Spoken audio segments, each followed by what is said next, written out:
Good morning and welcome to another session of A to Z Graphology's weekly graphology session. And as we start off today's topics, let's see how it goes and let's see how we are able to sort out different problems for people in terms of graphology and their doubts and their queries. I have a few questions that we will be looking into, which I received from my email and WhatsApp. And as we go through today's session, we'll have a bit of fun with Graphology too. In fact, recently I had announced a course which I was doing. It's a course which is dealing with something called as psychological self-defense. Now, self-defense is self-defense is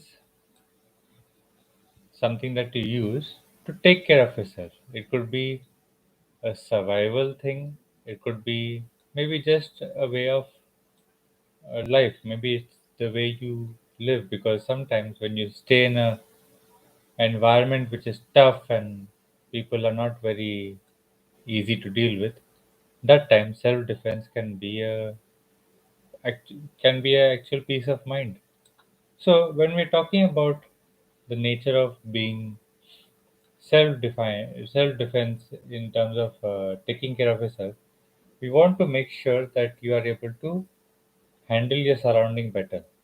So, what I want to explain to you right now, before we start taking questions, is that I'm having a course called as Psychological Self Defense with Graphology.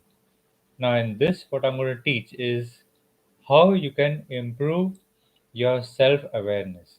Self awareness means, in, first of all, we need to see how our body is, how our mind is, how our emotions are, where our mentality is going. So, although we are saying self defense, we should start with our own self. Are we going to hurt ourselves in a way? So, how we are able to identify our own strengths and weaknesses through the writing, and how we can use that to defend ourselves from our own negativities. That will be taught on day one. Then, day two will be how to deal with difficult people. You're going to meet hundreds and thousands, and if you're fortunate, millions of people in your lifetime. You think everybody is going to be good for you? That's not certain, and that's not even confirmed whether that's a possibility. But we know that if a difficult person comes in front of us, or a person who's a bit uh, uncordial or downright nasty, how to deal with this person without getting phased or without getting affected by the other person's energy, that I'll be teaching. Now, the third point is that how to identify psychological weak spots in the person. Like, let's take, for example, even in normal martial art or karate, once you know your opponent's weak spots, you're able to handle yourself better by avoiding the attack and attacking that person's weak spots.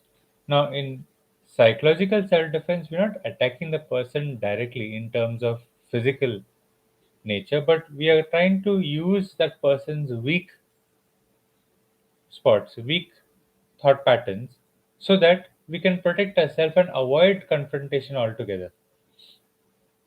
So that will be taught on day three.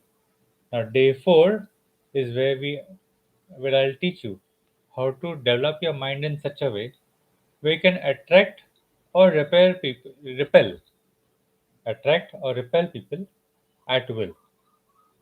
Sometimes we want to work with a certain group of people. We want to work in a certain environment. And it would be nice if that environment was attracted to us rather than searching. Let's say, for example, you're wanting to get married and you want to attract a good person according to your mindset in your life. Now, if you go to search, there are too many people ready to get married. And how are you going to search the exact person which you want. Now, whether it's a marriage as a relationship, or are you looking out for a business partner for your work, or you are looking for a good school teacher for your child, all this can be searched for directly. You can search and physically do stuff, but how many people are you going to interview in a way till the time you reach the correct person? So you don't want to do all that hard work. I'm going to teach you how to attract and repel, keep certain people away from you, so that you can maintain your own peace of mind in your own surrounding. All right. Now, the next one is I'll also teach you how to increase something called as spatial awareness. Spatial awareness means that I want you to be sensitive, not emotionally, sensitive in terms of your body should be able to receive information from your surroundings, and you should be able to respond to it as quickly as possible so that you can take better care of yourself. Like, how do you know whether the person is who's coming to your home, or how do you know the person who's standing in front of you is good for you or not? Identifying that and being aware of that person around you. And the spatial awareness means it's not direct focus, it's just in the spatial area of your vision, spatial area of your auditory channel. Not direct focus of a noise, not direct focus of line of sight, but in the vicinity, in the surrounding, in the peripheral, you could say. So, with these trainings, what will happen is that you will certainly gain an advantage in society so that you can handle yourself better and your overall experience of life should improve. Even if a nasty person or a difficult person comes in front of you, your personality and character should develop in such a way that you should be able to handle yourself. There'll be practical sessions, there'll be Hannity analysis being done, and at the end of the course, I'll be talking to each student based on the handwriting of their own scriptures and making sure that they get refined in the way they want to, making sure they get refined in the way they want to deal with the surroundings. Okay, so this course of psychological self-defense with graphology is going to be in December. Now, December has already started, December 2021, and every few months this course gets repeated as the content and research improves. Okay, so now we are open to questions, and anybody who's online and would like to ask questions, you can either send me the questions on the live chat box or to my email a2zgraphology at gmail.com. Alright, so we received our first question here is that is graphology true? Now, I'm a graphologist, and if you ask me whether graphology is true, now ideally to sell my knowledge, I would say yes, graphology is true. But I don't want to promote something just because I'm in the profession of it. You can connect with me. I can give you a demonstration of the Hannity analysis, and then you decide how true it is. Okay? The best way to understand whether a subject is true or false is to experience it. If you've experienced it and then you ask the question, that means you need to improve your experience, you need to increase the variety of sources from where you get the experience. And with this, what will happen is that you'll be able to understand the nature of it better. It's like me trying to ask people, is chemistry a topic that works? No, it works because when you do the experiment, you get the result. So if it works, it's true. So if you want to know if graphology is true, send your handwriting over to me, and I would be happy to give you an analysis and show you whether it is true or not. And then you have to make your own decision. Alright, so the courses which I conduct are largely, mostly online. And if in case there's an offline course, if the society is lockdown situation and the nature of the health improves of society, certainly we'll have offline courses too. But for now, online courses are the only way to go. Yes, if you have a handwriting sample and you'd like me to analyze your own handwriting sample, you can send it to me on WhatsApp. I shall just write in my number here on the chat box so you can directly send in your sample. Now, of course, I can't do live analysis because we maintain privacy. Yes, unless it's requested by the person, maybe we can have a live session and we can share the screen and let's see how that goes. Okay. But for now, what we have to do is that make sure that the analysis is in a private setup. Okay. So I have another question here. How many hours does it take to learn graphology? Now, how many hours it takes to learn graphology depends on how deep you want to go into graphology. If you want to have graphology as a trial or you want to try it out, you don't know what graphology is, you found it a bit interesting, but you're not ready to invest enough money into it, and you're feeling a bit dicey whether the topics are good or whether it's really can I do analysis? Are you having that doubt? Then I have a 4-hour course which I teach in graphology. It's called Quick Graphology. In this course, what will happen is that you'll be able to understand the nature of your ability to analyze writings. You'll be able to analyze any language in the world, and also you can come to know whether you are able to align yourself well for this course or would you like to skip out. Okay. Next thing is that if you feel like you want to push the skill further and get into like a hobby and have some fun with it, then there's a 15-hour course, 13-hour course. The different options are there. If you want to go deeper, then there's a 20-hour course, 40-hour course.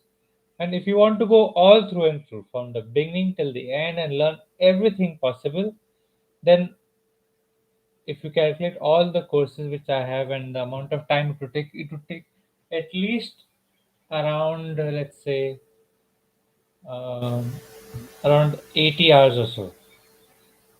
It could get lesser depending on your learning capabilities. It could go more if you are a bit slow. But that timing adjusts according to you as a student. So approximately 80 hours it can take for me to teach you most of, or rather all of what I know. And then what will happen is that 80 hours is just the theory. What happens after that is the main cheese, which is practical. And you don't wait for the course to end and then you start practice. We start practice from day one. Whenever you learn graphology, always practice from day one so that the concepts which are taught are quickly practiced and they are easier to recall. If you practice after the course is over, most of what you've learned you will not remember because this is like mathematics. You must have learned mathematics in school, but now because you've not practiced it, you don't remember most of the stuff. Okay, so the practice is going to make you good at it. Okay, so the details of the courses which I have and the charges which are there are all available with me. You can connect with me on WhatsApp. I'll be happy to share the details over here. I can't share the details of the course which I have online because the details might change over a period of time. So if you watch this video after 2 years, maybe the details will get enhanced and changed. So what I would highly recommend you to do is that email me or send me a message on WhatsApp, and I'll be happy to uh, respond back with the details. Okay.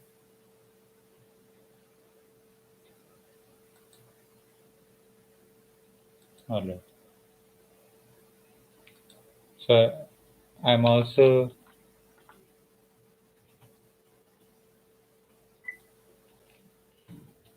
I'll just leave my email address here too if you would like to have a go at it.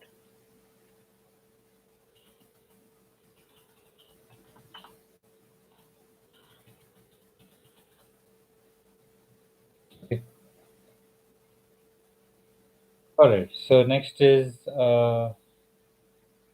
question is, what A capital N say when all three lines are disconnected, like the up and the bottom joints? Sorry, this question about, I'm not sure what the question is. Could you rephrase your question and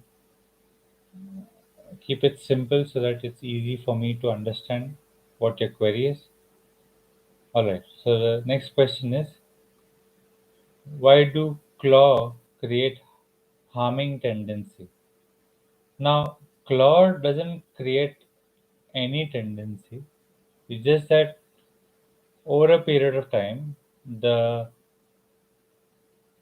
nature of certain patterns in the writing tend to affect in a negative way, but it's not directly negative per formation. Like we can't say claw is a negative aspect. It depends on which side of the coin you're on. Let's take, for example, a person who has got a claw. Depends on which letter structure, but let's take, for example, letter G. The person writes a letter G and makes a claw, like a kind of a curve below. So once that is made, then uh, it, it makes the person gain an advantage for bargaining. It makes an advantage gain for having a better financial feedback or a transaction, and they tend to get a better deal out of transaction.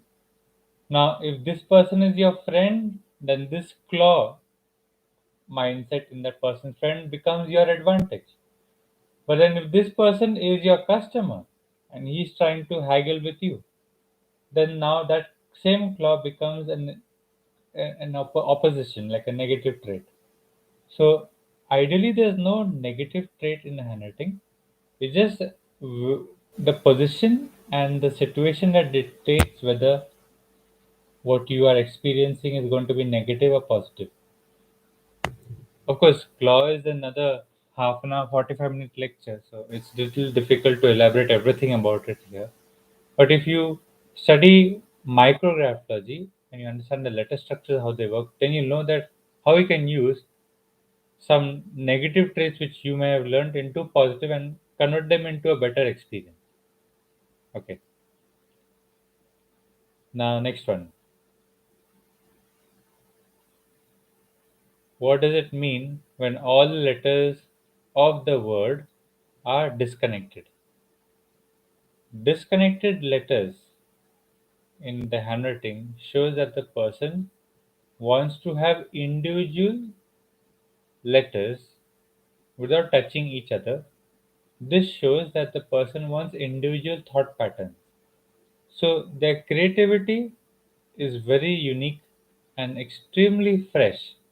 But the continuity of their creativity, the continuity of their conversations, that becomes difficult. For them to have a continuous good flow of conversation is not easy.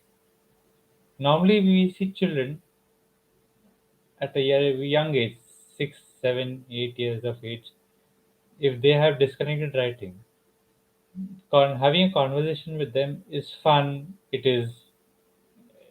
It's creative, but then it's not easy to stick to a topic. When the child learns to have cursive writing, then there's a flow and a continuity. So it's good to have both. It's good to have disconnected and connected writing in a certain ratio and combination. Okay. So although it's not easy to specify what's the ratio, but if you send me a handwriting, then maybe I can show you what could be good for you. All right. So there's a query here that there's a student who has a Claude D and has self-destructive habits. Now, the claw alone will not be the main factor. There could be multiple factors that lead to self-destructive nature. D, letter D with a claw, could be one of the many traits. So it's not specific to only that one letter. Okay. You're dealing with a human being. Human beings have got extremely complex systems.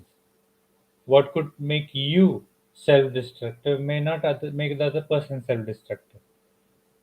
And there's a whole explanation to each person's nature of being self-destructive. So you can send the child's or the student's handwriting, and we can have a look. Let's see how it goes. Okay. How much important it is to write and practice the change suggested in handwriting daily. So, if somebody has given you something called as graphotherapy and they have suggested certain letters, it will work very well until you keep writing. Once you stop writing, it is possible that the mindset might revert back to its earlier form. It's like gymming, like going to the gym. And if you don't have daily exercise as your normal routine, the day the gym stops, the body starts to expand and become lazy again. So, same way, if you're a student or if you're a professional whose lifestyle includes writing daily, then changing the writing, as suggested by a graphologist as a graphotherapy, can work wonders. That can have a permanent effect because now writing is a part of your lifestyle. And once your programming happens properly for a year or so, then it's difficult to change. But if you are a person who never writes on a daily basis, rarely you hold a pen, and then you practice changing writing, it will be really difficult for you to maintain that change. While the practice goes on, the change will be visible. But once the practice subsides, or you forget, or you let go of it, then chance of reverting back psychologically is possible. Okay. Okay. Very interesting questions and queries. Thank you very much. All right. So the next thing is getting over procrastination and laziness. Is it possible through change of writing? Yes, but it's not easy because procrastination and laziness is caused because you don't have interest enough in the subject where you are procrastinating.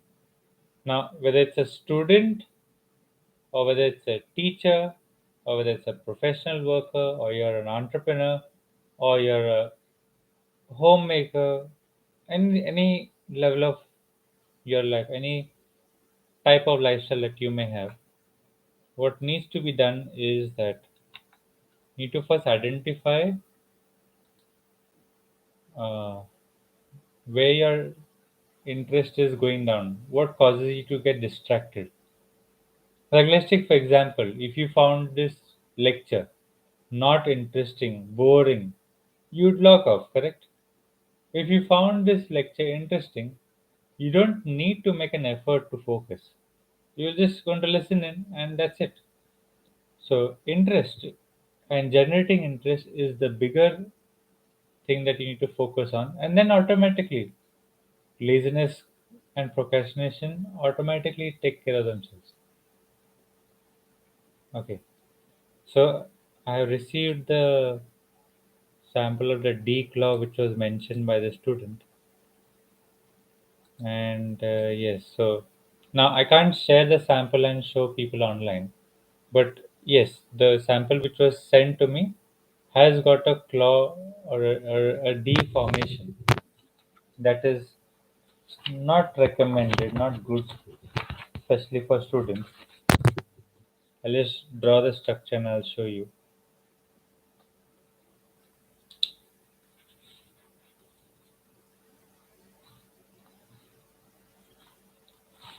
So this is a letter D structure, which which starts from up and goes out.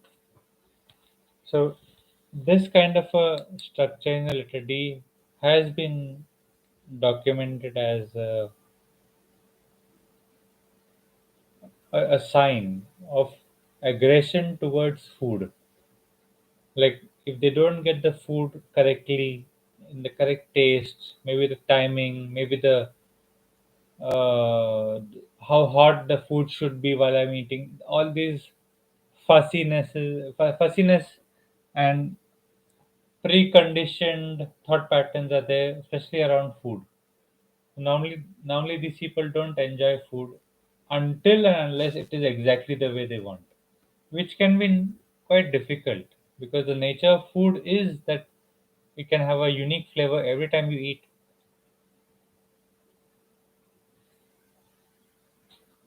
All right. So I hope you understood the query.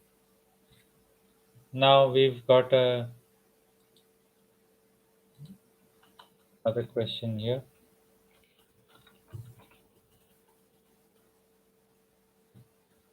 What if the person is feeling depressed?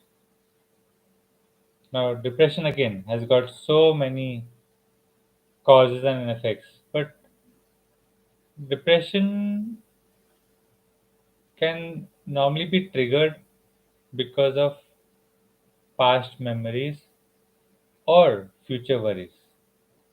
If you focus on present tense activities and what you have to do, you can get rid of depression much more quicker. Focus If you focus on doing things and staying in the present moment, it'll be very difficult for you to be depressed. Let's take for example, you have a depression. Maybe you earn less money and your life is difficult. Maybe you have a family and you're not able to support them. Maybe you have health issues which you're not able to come out of. Maybe you have relationship squabbles which you're not able to sort out and make things calm. These things can lead to depression over a period of time if they don't get sorted. But if you're just steady in your own mind and just focus on what you can do today, 1% improvement to make things better. Okay. That activity will keep you away from depression. So active people can be sometimes so active that they don't have time to be depressed. Okay. You can attack your depression with activity. And of course, exercise is one of the best antidepressants. Get out, go for a walk. Get out, do some jogging, skipping, whatever is good for you. Yoga, karate, any physical activity which makes your blood flow faster and makes your heart racing a bit more, it can help you to avoid depression. There are many other ways to avoid depression and to deal with depression. You can connect with me and I can show you personalized way according to your mindset how you can come out of difficulty. All right. So next is do parents have effect on children's habits? Parents are the primary source of effect and influence on a child's habits because if the parents did not have that, then it would be very difficult for you to have any sort of character. So the quality, the nature, the intensity of the parents' habits and actions can directly reflect in the child's writing up till the age of around, let's say, 13 to 14.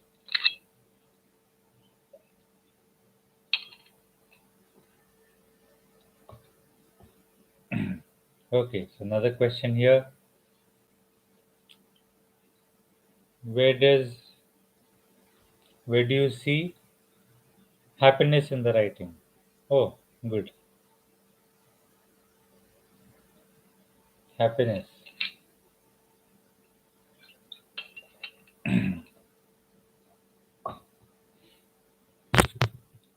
Well, it depends on what triggers happiness in the person. Some people feel happy when they got clarity. So for them, clear letter structures is a sign of them being happy. Some people are happy when the work is completed. So for these people, ending the letter structure in a pen stop stroke In a thick pen stop stroke can lead to happiness or can represent happiness. If you find what makes you happy, and if you're a graphologist who knows how to alter writing according to that kind of happiness, then you can create happiness from your handwriting. Just as how you want to avoid negativity and heal yourself through handwriting, you can also generate positivity. You don't have to be bad or have a trouble in life and then come to graphology. You can have a absolutely beautiful life in graphology, and once you learn graphology, you can have a even larger perspective of how much beauty you can appreciate. Okay. Next question is, how much important is a signature? Is it recommended to change the style and initial full name? Okay, so that's a good question. Okay, so let's take for example, I have a handkerchief over here. Okay, how is this handkerchief here?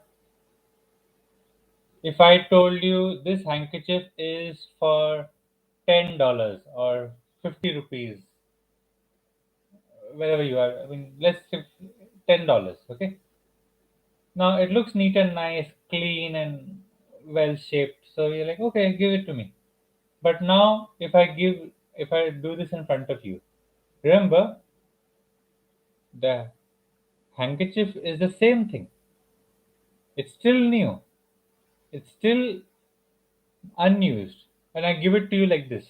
Now, do you think you will be happy to pay $10 for this handkerchief? It's the same one as before, but it doesn't look nice. So if it doesn't look nice, the chance of it being sold or being accepted is less. Now look at this in front of you as I open it up and I make it straight. Now suddenly it becomes much more attractive. So if something looks nice, it attracts positivity. Okay, it looks decent and nice, it will be positive. But the moment it has a bad look, there's a kind of a negative avoidance kind of a factor. So as this handkerchief has shown you that visual beauty can affect the mind very quickly. In the same way, a signature that represents you, if it is not visually appealing or is not visually attractive, then it could repel people. It could repel mindsets. It could just have a negative effect on who is looking at it.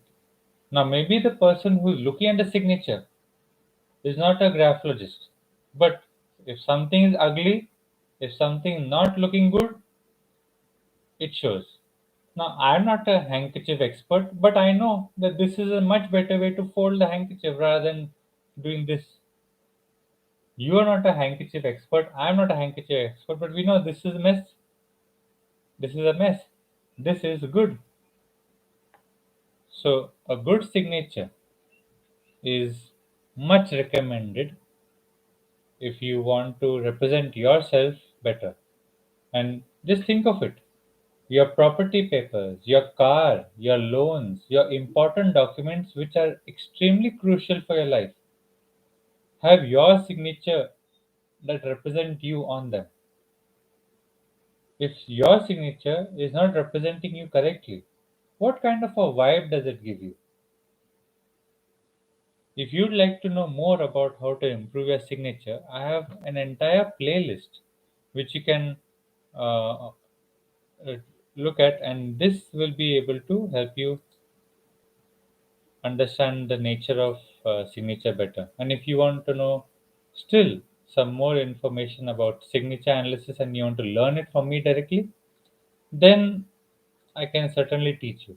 So I'm just pasting the link of the playlist in the chat box. You can click on the playlist. There'll be 7 videos which you can have a look at, and then go ahead and practice what you've learned. Okay. So, what if the first letter of a surname in the signature is not capital? Now, capitals have a visual effect of being bold and prominent, and it shows a kind of a acknowledgement of that thing's importance. So, a lack of a capital or avoiding capital in the first letter of the surname or your name or in the signature where it's properly required, that shows that you ignore importance, you ignore visibility. Now, maybe your lifestyle doesn't require it, so that's fine. So, there's nothing wrong or right of avoiding a capital. It's recommended to use a capital, but it's not compulsory. You can have a different kind of lifestyle that doesn't require the energy of a capital, and that's perfectly fine. Next, if signature overlap with surname. So, now overlapping, whether it's a signature or in a handwriting, it just shows that you don't respect the space of the letters. If you don't respect the space of the letters, it shows you don't respect the individual space of the thoughts that you have. Like just now, I am thinking of signatures and I'm talking to you. If I think of my mobile phone, if I think of the window, if I think of the light, think of my family, think of what I should do tomorrow while I'm talking to you, it won't be good and I won't be able to maintain focus. I'll look distracted. I'll look like I'm not able to stick to the topic. So overlapping of letters, whether it's signature or handwriting or anywhere, is not really recommended. Okay. So the next question is how. Okay, I've got another question here on WhatsApp. How do you develop immunity? So if you are trying to develop immunity from handwriting, then that is possible. Now, many people when they listen to this, they'll say, "What? What rubbish? How can handwriting or handwriting improvement boost immunity?" Did you know that a positive frame of mind and a stress-free environment within you and outside you can lead to immunity boost?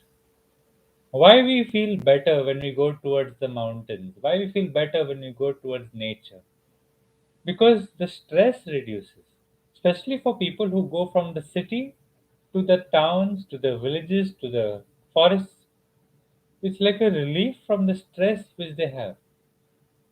Everybody works hard, but some people have the fortune of working hard in a stress-free environment, and some people have a unfortunate lifestyle of working in extremely stressful environment, especially in the big metro cities.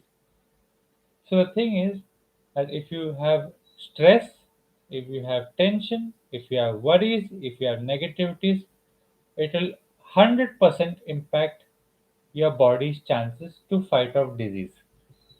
If you have a less stress, if you have no stress, if you have calm mind, peaceful thought patterns, this will 100% boost your immune system. And that is what we can achieve through graphology. Earlier in this today's session, I had mentioned a course which I'm going to conduct in this month of December 2021. The course was called as Psychological Self-Defense with Graphology. This course is extremely important if you want to improve your immune system.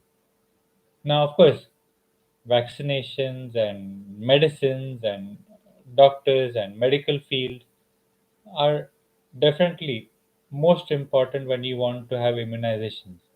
But how often do you want to depend on them for something that you can do on your own? Till a certain extent, immunization requires medical intervention. But once that is done, you need to maintain a certain peace in your mind. You can take how many ever medicines you want, but if you are stressful, your body is going to be hit with disease. Now, disease doesn't mean only pathogens like bacteria, fungus, and virus. No, it could be a lifestyle disease. It could be diabetes. It could be blood pressure. It could be sugar, cholesterol. I mean, there are hundreds of things that can go wrong with the body. and they can be triggered by stress and irritations.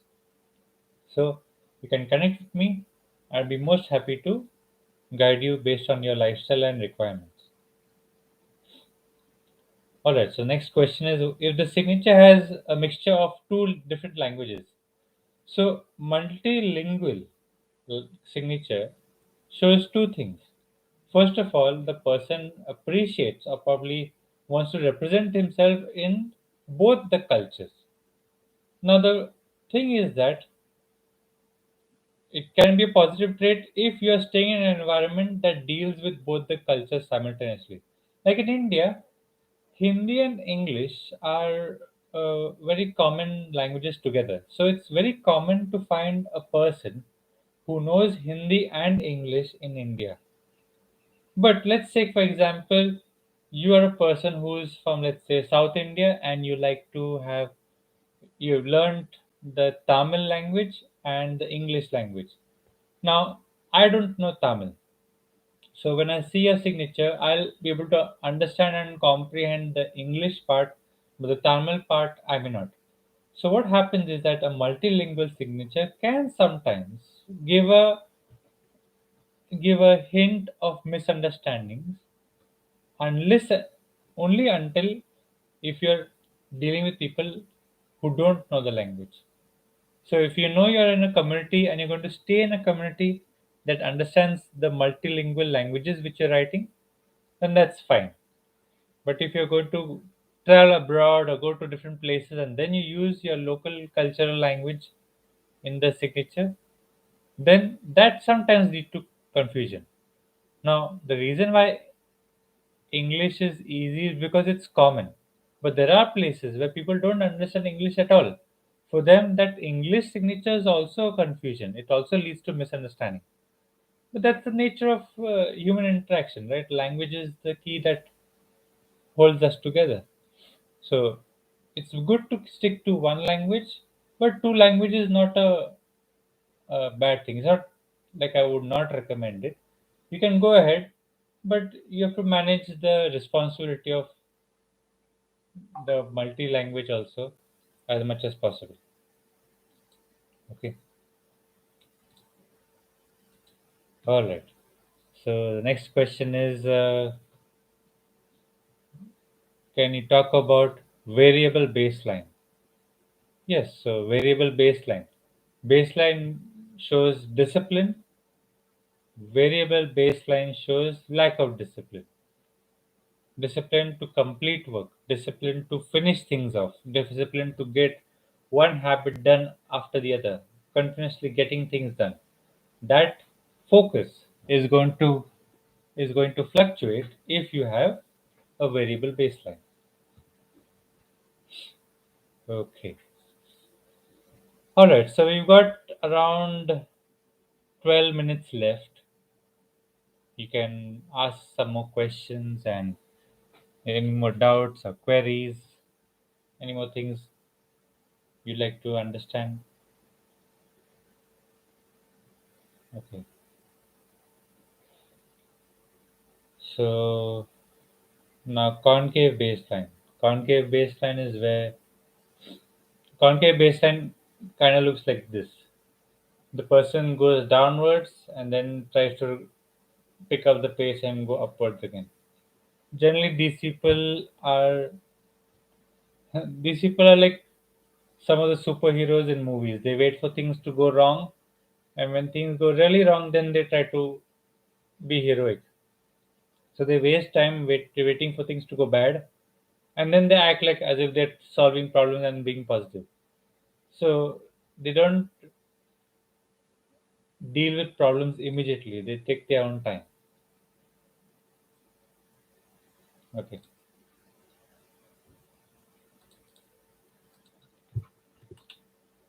All right. So the next question which I've got over here on my WhatsApp is, all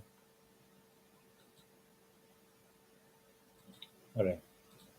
So what happens when the person wants to improve? Okay. What happens when the person wants to improve confidence, especially in terms of interview? Okay, so let's take for example you are a young person just in college, or you're just finishing your graduations, whatever, and you're trying to get into a job and you want to crack the interview and do well. So first of all, being who you are as a person is important. Take an interview of yourself in front of a mirror and you will find where your flaws are. And if you work on your flaws and ask somebody else to also observe and see where you're going wrong, it can help. Practicing an interview situation can help you overcome interview fear. Through handwriting, you can make your letter C, letter S, letter O. C, S, and O, these letters, if you make it well, can improve your confidence when you want to perform in an interview. Okay, so we have another question here. What does very tall handwriting indicate, like extended upper zones?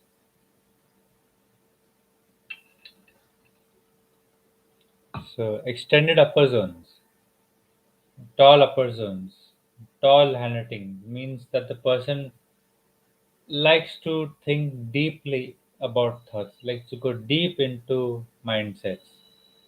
Now, the thing is that it, it depends on your lifestyle. If you're a teacher, if you're a philosopher, or if you're mm, a person who requires to plan a lot of stuff, then it's very important to have a tall upper zone. But when you say tall or an extended upper zone, there's a certain ratio that needs to be maintained. Normally, double the height of the middle zone is more than sufficient for having a tall upper zone. Once it goes more than double the height, so let's say for example, if your middle zone is this height, then double the height is around, let's say, that much. So that's how tall an upper zone can be, and it's quite comfortable and looks tall also. But once your upper zone goes way bigger, the proportions is way much, then it shows overthinking or daydreaming or just simply wasting time. So overthinking can be a cause of extended and extremely tall handwriting. They just waste time thinking about things that may not be relevant to their current situation. Okay.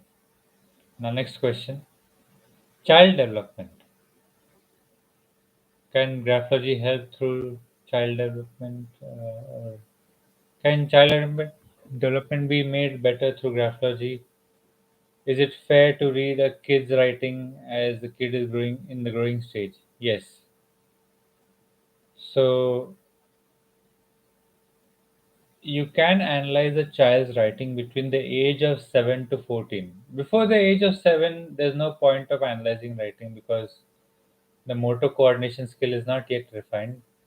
And some children in that by the age of 8 and 9, they've not got the coordination yet. So, younger the child, don't be too serious about the handwriting because the fluctuations can happen.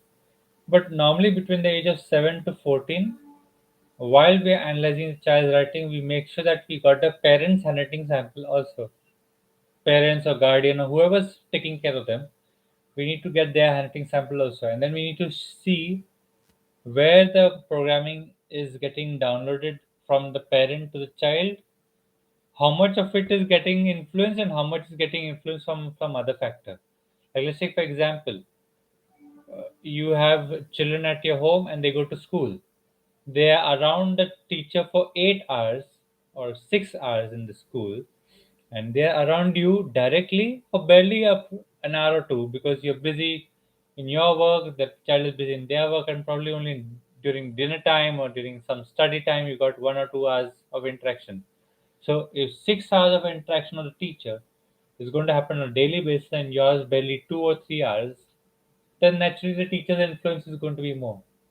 And you'll see also that your child will be more happier to listen to the teacher rather than you because that influence is stronger. So when you're analyzing a child's writing, below the age of 14, just make sure that you got the parents or the guardians or the teachers writing with you, so they can so that you can understand the lineage of the thought patterns. You can understand the nature of how the child has been influenced. Once the child goes beyond the age of 14 to 15 years of age, then you can analyze the person individually, because now he's got enough knowledge and experience that he can take care of himself in a way. Okay,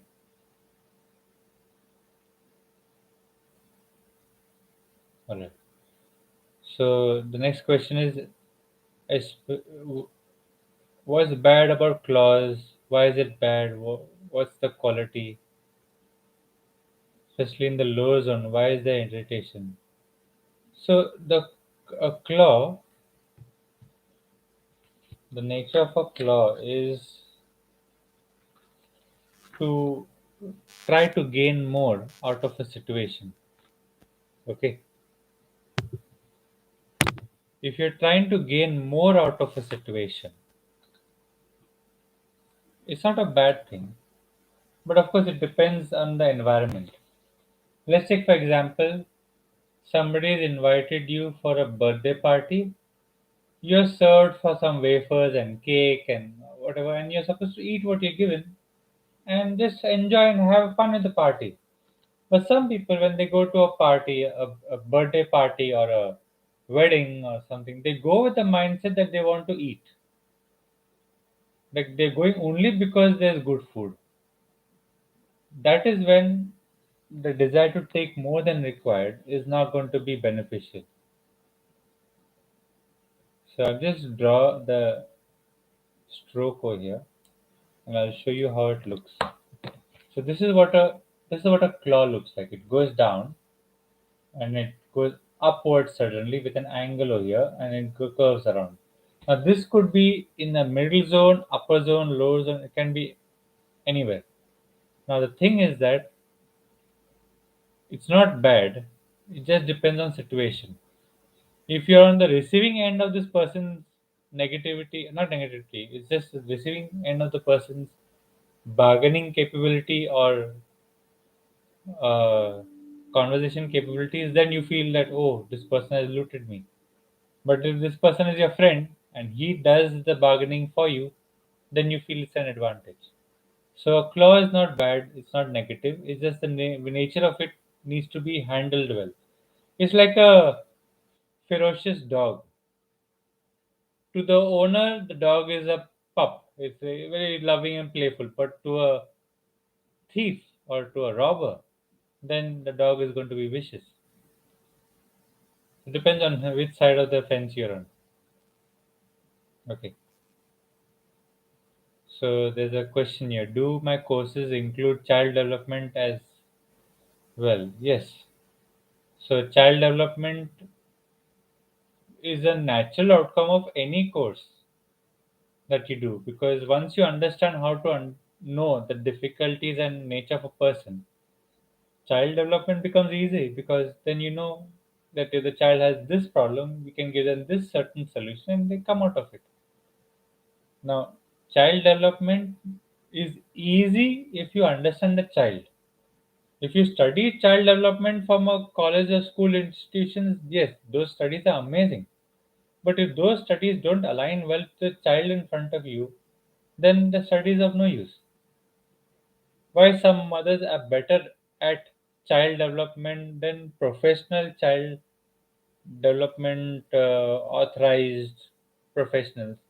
Why? Because a professional who doesn't have a child has got a different perspective of dealing with a child's problem compared to a mother who's looking at the child every day and understands the child at an emotional or at a psychological level. Okay, a mother who is good at child development in a formal manner, then of course she's got a much better advantage.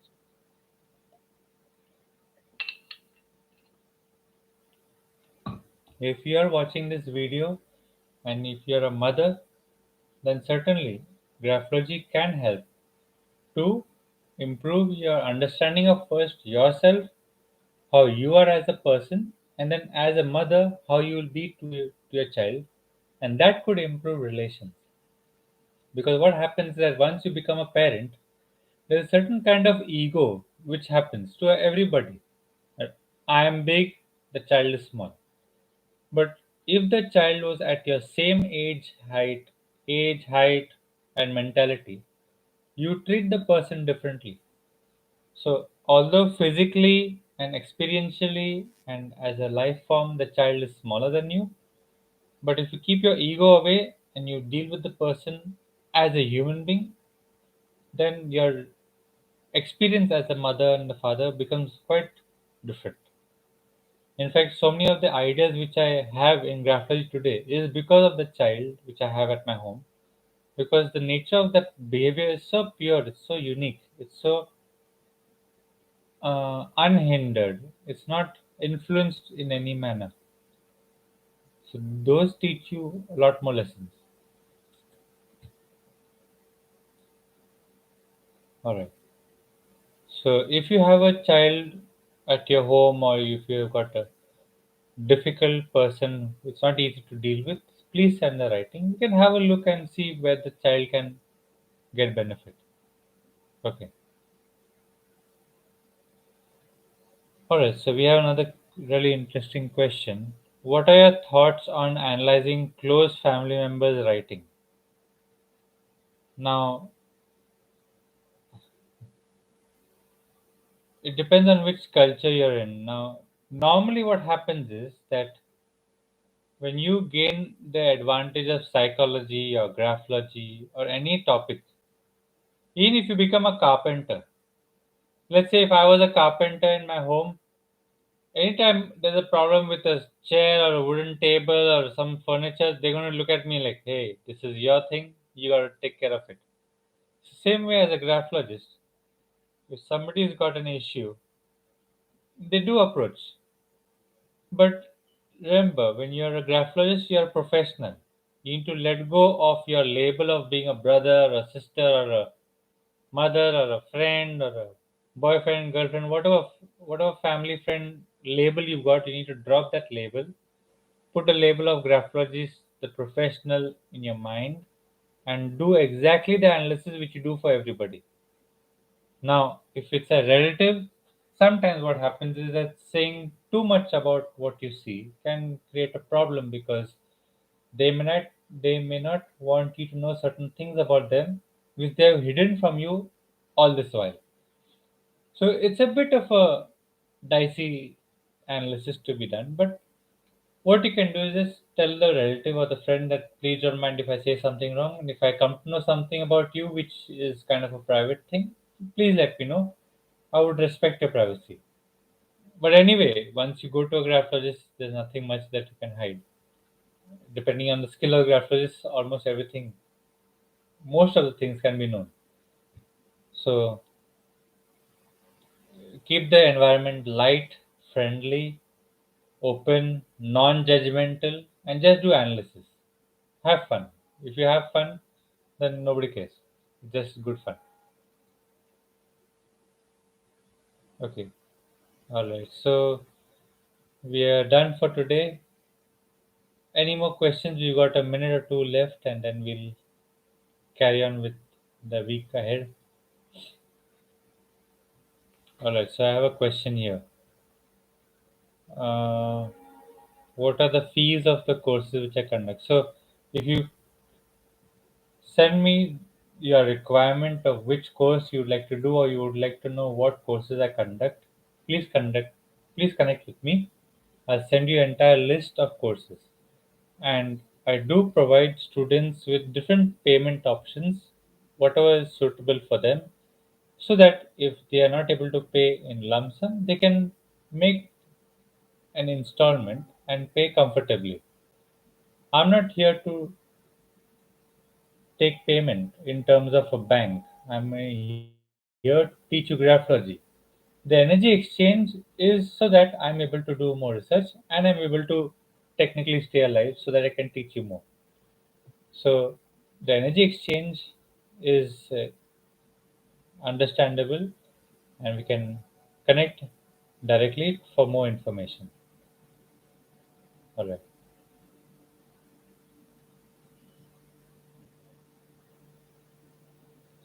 Okay, so thank you everybody. And any more queries and questions and doubt, you can scroll up in the chat. You'll see my email address and contact number. Can connect with me anytime, and I'll be happy to respond to you as soon as I get free.